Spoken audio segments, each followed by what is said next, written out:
1 heure en France, Denis Faro, Frédéric Le Tornier sur France Bleu. Et Anthony Vittorino à 13h42 qui nous rejoint. Anthony, on prend la route avec vous et votre chronique Made in France.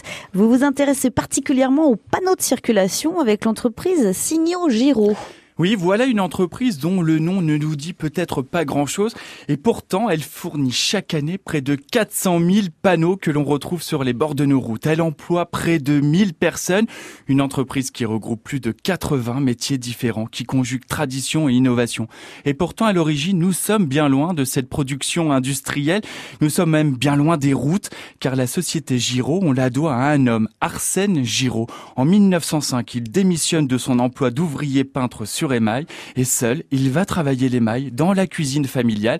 Il fabrique alors des cadrans d'horloge qu'il peint à la plume. Et quand est-ce que l'entreprise va se développer ? Durant l'entre-deux-guerres, c'est le fils d'Arsène qui a repris l'entreprise familiale. Il construit une usine à la sortie de Morée, c'est dans le Jura, et mécanise sa production. Il va surtout s'intéresser à une nouvelle technique, la décalcomanie vitrifiable, et c'est alors le marché de la plaque publicitaire qui s'ouvre pour l'entreprise. De la plaque publicitaire, l'entreprise se met à produire des panneaux de signalisation.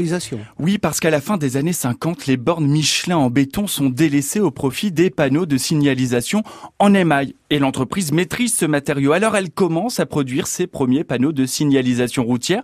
Et lorsqu'en 1963, une circulaire impose que les panneaux de signalisation soient équipés de revêtements rétro-réfléchissants, eh bien grâce à la décalcomanie, l'entreprise est prête et elle peut répondre à la demande. D'ailleurs, les plaques en émail ne sont pas abandonnées. Le savoir-faire est toujours précieusement conservé. Alors est-ce que l'entreprise a continué à innover et comment ? Sans cesse. D'abord, elle va créer un système de rail au dos des panneaux permettant de les fixer facilement sur les poteaux qui les tient. Alors, ça paraît très simple comme ça, mais fallait y penser. Parce qu'avant, les panneaux, ils étaient percés. Et c'est une véritable révolution.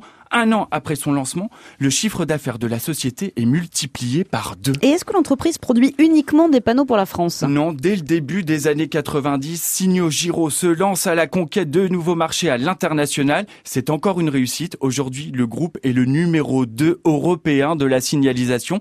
Parallèlement, l'offre de l'entreprise se développe avec la création de mobilier urbain, des bancs, des arrêts de bus et puis des nouvelles générations de panneaux électroniques avec par exemple, vous savez, ces panneaux qui indiquent les parkings avec le nombre de places disponibles. Ah oui, je vois bien. En général, il y a marqué 0.